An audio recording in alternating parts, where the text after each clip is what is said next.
Hello guys, welcome to the YouTube channel of Tech Host. I'm here Alok and you are watching Tech Host. So in this video I want to show you how can you hide your any file or document for security purpose.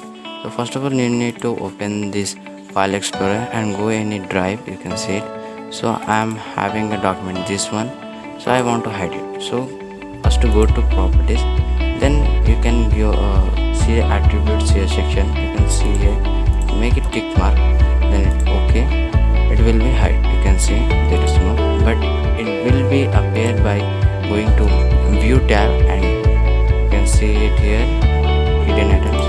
Click it, okay, you can see it, it can be there,